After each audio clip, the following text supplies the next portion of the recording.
thank you for turning up. And I just first of all want to congratulate all of the organizers for having put on such a spectacular event. It's not often that I see a program that is such high quality that I plan to actually be here for pretty much every talk.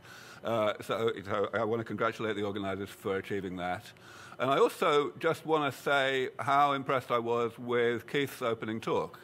You know, I've been saying for a very long time that one of the things that we most severely lack in this movement is enough diversity of advocacy. I've been, you know, out there on stage and on camera for a long time now telling people that aging is rather a bad thing and we ought to fix it and that we can. But, you know, there have not been nearly enough other people giving that same message in their own words, in their own ways. And it is very largely thanks to Leaf that that is now different, that there are people like Keith, like Oliver, and of course quite a few others now, you know, out there helping to get this message across. It's, you know, it takes a lot of diversity there. You know, I feel that I'm pretty good at what I do in terms of advocacy, but I have a particular way of saying things, and it resonates with some audiences and less well with others. So that's why we need the diversity. And I just want to say, congratulations and thank you to everybody who's out there doing this along with me. So today, what I'm going to do is focus, well, I'm going to obviously give a bit of background because I know there are quite a few people here who are not all that familiar with the work that's gone on in this field over the years. But I'm also going to say a few things that some of you may not know about recent developments, and generally give you a feel for why this is such an exciting time in the rejuvenation biotechnology movement, and indeed why it is becoming something that we can genuinely call an industry. So I'll start by reminding you of the situation from a financial perspective. As we all know, the longevity of the human race has been increasing quite rapidly over recent decades. And this is just a projection from 1950 through to 2050 for the US population over the age of 65, the proportion. That's just for illustration, of course. I could have shown the same kind of statistic in many other ways. Now, of course, this is a huge success story. It's a cause for celebration because the reason it's happening is because we have done so well in preventing people from getting sick and dying early in life. Of course, like 200 years ago, more than 1/3 of babies would die before the age of 1, and that kind of doesn't happen anymore. The statistics that Keith gave earlier with regard to the proportion of people who die of age-related ill health of one sort or another, being about 2/3. That's roughly what I got when I did that calculation first, more than a decade ago. A couple of years ago, I did it again, looking at more recent statistics, and it's up over 70% now. It's gone up by, I'm going to say, at least 6 or 7% from what it was only a decade ago, and this is worldwide figures I'm talking about. So, you know, aging is by no means only a first world problem anymore. In the most recent longevity statistics, it's probably worth pointing out that we have now reached the point where there isn't a single country in the world whose average lifespan is less than 50. And there's not a single country outside of sub-Saharan Africa whose lifespan is less than 60. So that really tells you how global this problem is. And of course, it is a problem. Financially, it's a huge problem. This is, again, just for illustration, using US statistics. The red line is the growth of the US economy over the period from 1960 to 2010.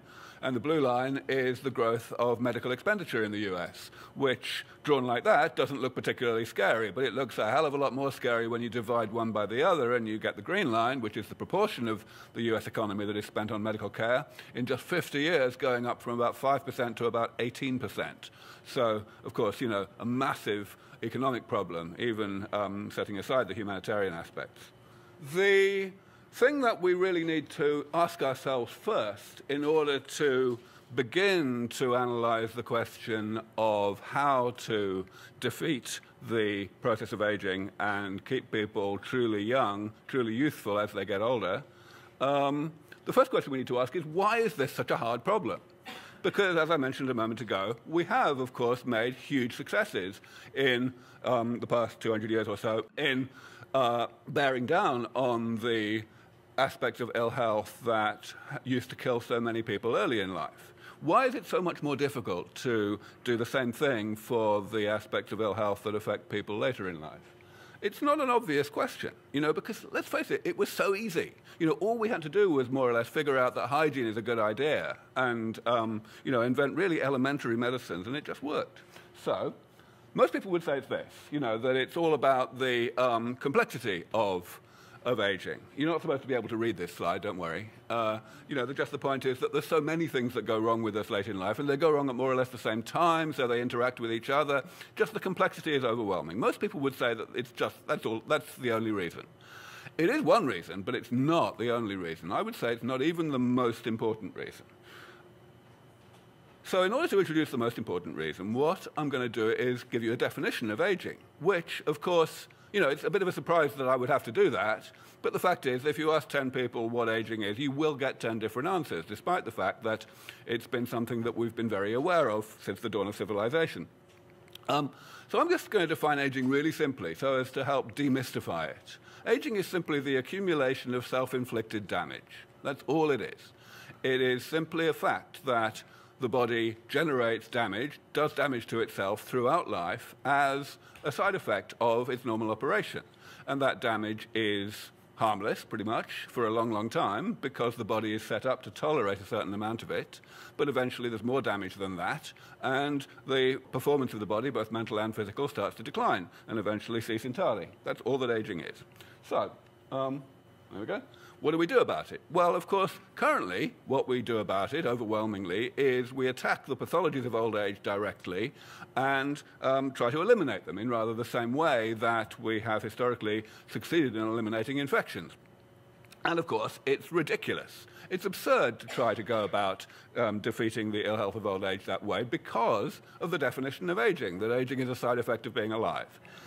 If the damage that is causing these pathologies is continuing to accumulate, then it's a matter pretty much of definition that any therapy that attempts to attack the consequences of that damage is going to become progressively less effective as time goes on, as the person gets older. It's just so obvious. But yet, that's where we spend all the money, almost all the money these days. It's crazy. Now, of course, I'm not the first person to point this out, but still, I think it bears real consideration why we think this way, why we keep making this mistake as a civilization. And ultimately the answer is because of another mistake that we make, a really fundamental one, in the way that we think about what aging is. Aging is simply this side effect of being alive, but the way we like to think about it is a bit different from that. If you ask people, in what ways can people get sick? Can someone get sick? Then the answer you will almost always get is something like what I'm representing on this table here. People will say, well, there's infectious diseases, that's column 1. Then there's column 2 with the genetic diseases that some of us inherit from our parents. Then there's column 3, the big one, the age-related diseases, the chronic progressive things like Alzheimer's and most cancers and so on. And then most people would say that way out in the stratosphere, there's this completely different thing called aging itself that isn't even remotely like disease, and it's like, inevitable and natural and universal and all that kind of nonsense. And the fact is that the impression one is given is that aging is somehow, off limits for medicine, and that we shouldn't even be thinking about the idea of applying medicine to it.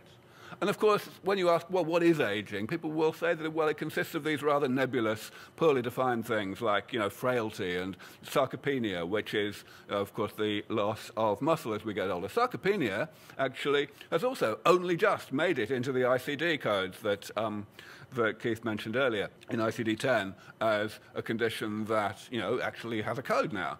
Before that, it was just not even considered to be a medical condition. It's insane. So what's wrong with this?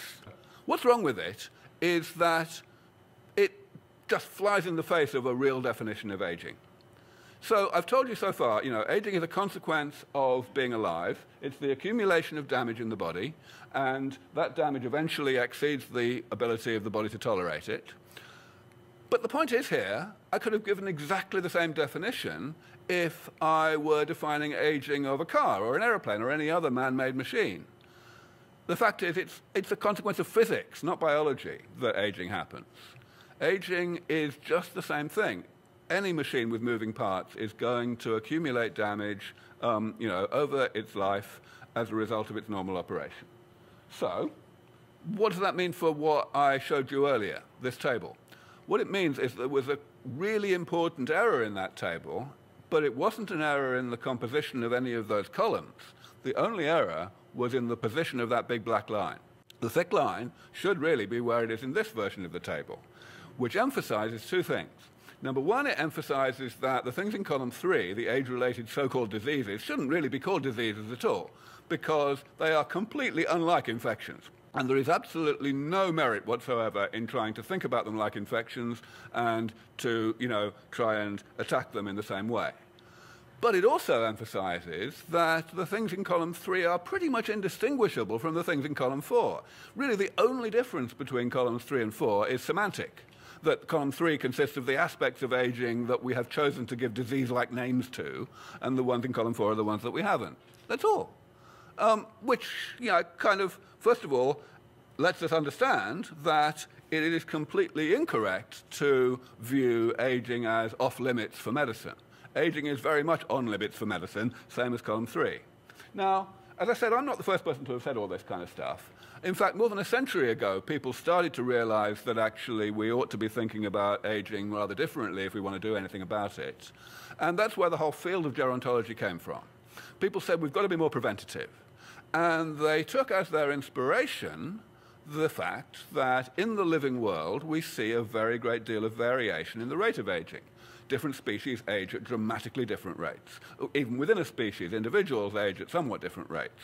So the thinking was, well, maybe if we study this really, really hard, we will understand it well enough that we will be able to actually translate that understanding into some new kind of preventative medicine that will keep people healthy by limiting the damage that they accumulate. So the idea is essentially to try to induce metabolism to run more cleanly, so that damage is created more slowly, and therefore it takes longer for the damage to reach a life-threatening level. Very sensible, it sounds.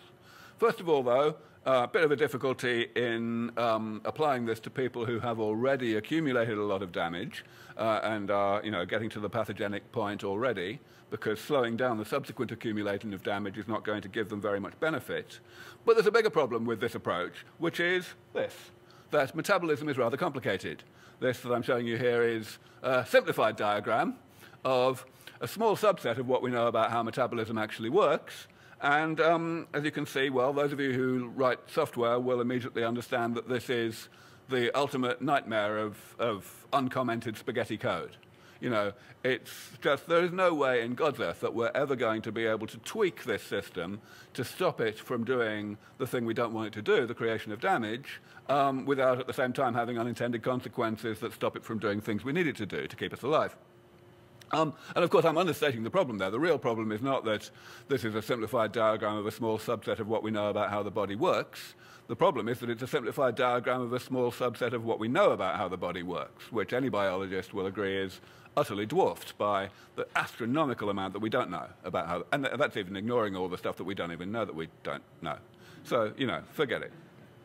But luckily, that is not the end of the story, because there is a third approach that we can take to combating aging.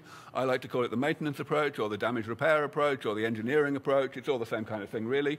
The idea here is simply that the definition of aging consists of dividing aging into two processes down at the bottom. The left-hand process where metabolism generates damage throughout life, and the right-hand one where damage generates pathology late in life. And the geriatrics approach tries to attack and attenuate the right-hand process. The gerontology approach tries to attenuate the left-hand process, and neither of these is going to work for the reasons I've given you. But in order to attenuate the overall process, you don't need to attenuate either of the components. What you can do instead is separate those two processes from each other, uncouple them, by going in and periodically repairing damage that's already been laid down. If you can do that, then you very powerfully sidestep our ignorance of metabolism, because you can let metabolism generate damage at the rate that it naturally does so, and as such you don't need to understand how it does so particularly well. And secondly, we are sidestepping the complexity of pathology, because the pathology only occurs when there's too much damage, and the whole idea is to stop there from ever being too much damage. So again, it's a whole bunch of stuff that we no longer need to understand in order to achieve our objective. Now, of course, this already works. This is why I call it the common sense approach. We already do it very effectively in simple man-made machines. This car is more than 100 years old. The key point that I need to make is that it was not designed to last 100 years. It was designed to last maybe 10 years. And the only reason it's done so well is because the people who have owned it have decided to do an unusual amount of preventative maintenance on it to actually keep it going. It works. It works for airplanes. It's just like the only reason that Henry Ford succeeded in making so much money out of planned obsolescence was because most of us only do the amount of maintenance on our cars that the law requires. And if you do that, then it can be pretty well predicted how long the car is going to last. And that's the same for the human body. So, you know, it's just common sense. So now, the thing is, I've emphasized so far how much more promising the maintenance approach is than other approaches, simply because it sidesteps so much of the complexity of biology and of aging. But of course, it doesn't sidestep it all. We've still got to characterize what this damage actually is, this collection of intermediates between being alive and being dead, and thereby give ourselves a chance to develop ways to eliminate that damage, to repair it. And the good news is that even though the damage in the human body is a lot more complicated than the damage in a car or an aeroplane, it is still manageable. It can be classified. All of the various phenomena that qualify as damage that we know about, that accumulate in the human body or in the bodies of other mammals, all of those things, and there are lots of them, can be classified into one or another of these 7 major categories that I've listed on the left-hand side of this table. And these categories, as you can see, they're very, concrete things. They exist. They're real. We can discuss them and explore them and decide how we might repair them. The first one, cell loss. What is that? It's simply cells dying and not being automatically replaced by the division of other cells. That's all it is. And what do we do about it? Obviously, we do stem cell therapy. That's what stem cell therapy is, to put cells into the body that we have pre-programmed into a state where they know what to do, to divide and differentiate, to replace the cells that the body is not replacing on its own. And if we go down the list, the same kinds of things apply. These things are all, phenomena that can be understood as concrete, down-to-earth molecular or cellular changes to the composition and structure of the body, and those things can be reversed. Not the processes that create them being reversed, but rather the accumulation being reversed by repair. Now, the reason that Sense Research Foundation exists, of course, is that the bulk of those things in this table are not nearly so far advanced as stem cell therapy is. When David Goebel and I started the Methuselah Foundation back in 2003, it was pretty bad news. There was basically nothing except stem cell research that had moved forward far enough to be to be even discussed. And most of the areas that we felt needed to be pushed forward had more or less been abandoned, even by academia, just because they were considered too hard. We had to change that.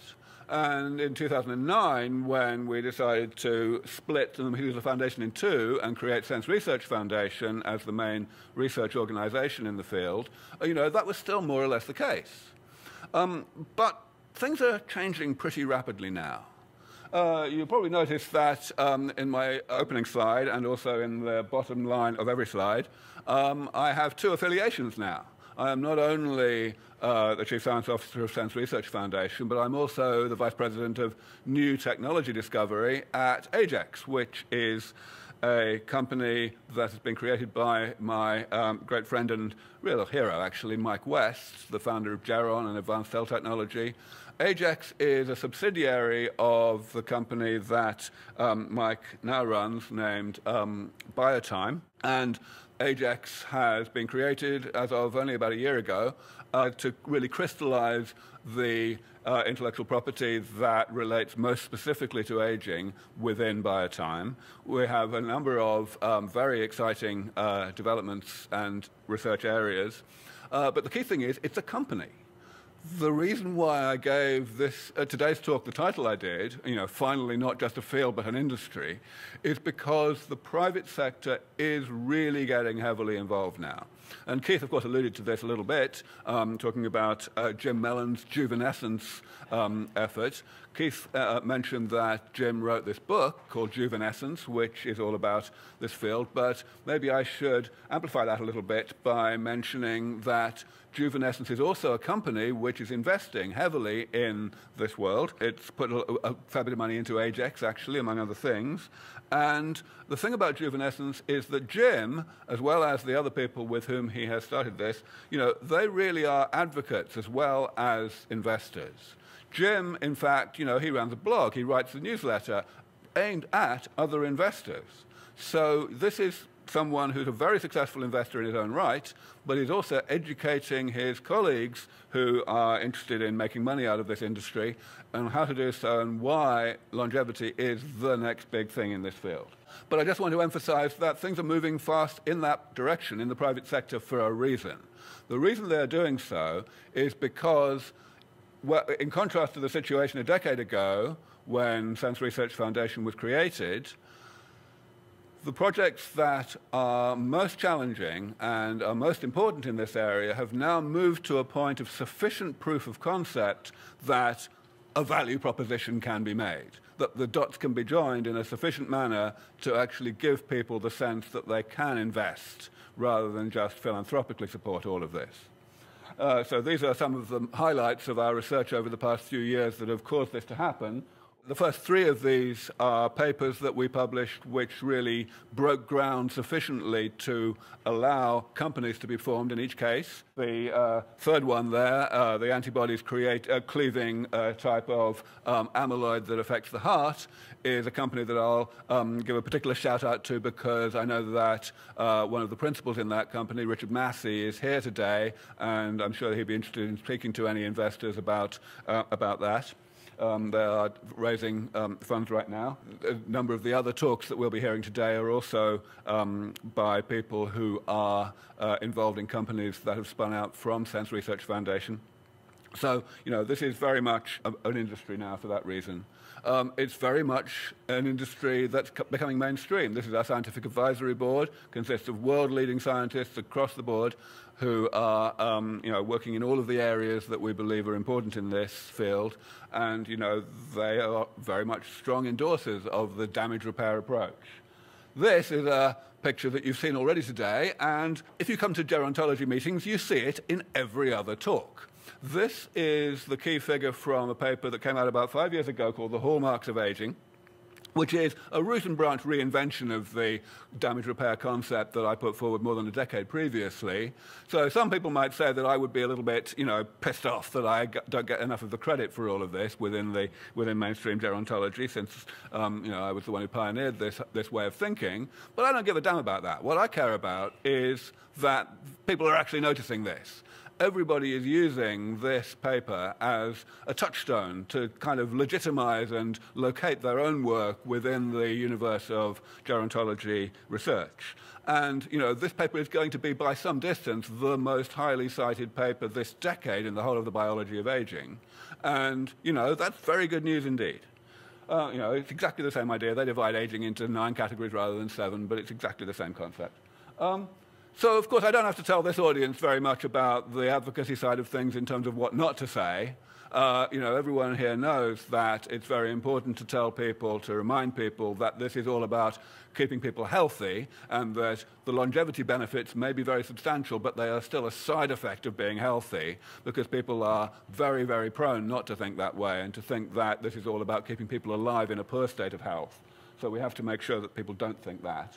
We have to remember that the concerns that people will so often raise as knee-jerk reactions to the prospect of doing something proper about aging are really not acceptable. We have to actually make people understand that the so-called problems that might be created as a consequence of solving this big problem we have today are simply not going to happen, and that we should not be hesitating and delaying the saving of lives because of these concerns. I'll just end by whipping through a few of the companies that we've spun out. iCore will be presented by Kelsey Moody after lunch, if I'm not mistaken, a company that is probably our real poster child of spin-outs. It's done extremely well in terms of the range of work that they've been able to do and the money they've been able to raise. Covalent is the company I mentioned a moment ago, amyloid immunology company, which Richard Massey is here representing. Aragos is a company that I ought to mention, run by the person who was our chief operating officer for several years. It's working on organ transplantation via organ cryopreservation using a really amazingly exciting new technology called persiflation, which I can talk about myself if anyone's interested in hearing about it. And this is Ocean Biotech, which is working on senescent cells. You all know about Unity biotechnology, which is such a success these days, has raised so much money. It's got a $1 billion valuation. This company is probably going to do even better than Unity in the long run because it's working on a genetic approach to killing senescent cells, which is going to be a lot more controllable and more side effect free than any small molecule approach. But I always have to emphasize that the non-profit Sense Research Foundation continues to be the absolutely essential engine room of all of this, without which these projects just wouldn't get far enough along to be sufficiently proven to get investment. And that's going to continue to be true for quite some time. I'm not in any danger of being able to declare victory anytime soon. So we definitely need a lot more money in the philanthropic side of this as well as the investment side. We believe that pretty much everything that needs to be done has the potential to be in clinical trials by 2021. Some of the things maybe take a little longer than that, but that's our aim, and we emphasize that really in order to focus investors on the fact that the timeline here is realistic as an investment prospect. I wrote this book quite a long time ago now, but I still recommend it. It covers the science of all of this in excruciating detail, but it's written in a manner that non-specialists ought to be able to understand. And I don't know whether there's any time for questions, but I will be here all day if anyone wants to grab me. Thanks very much.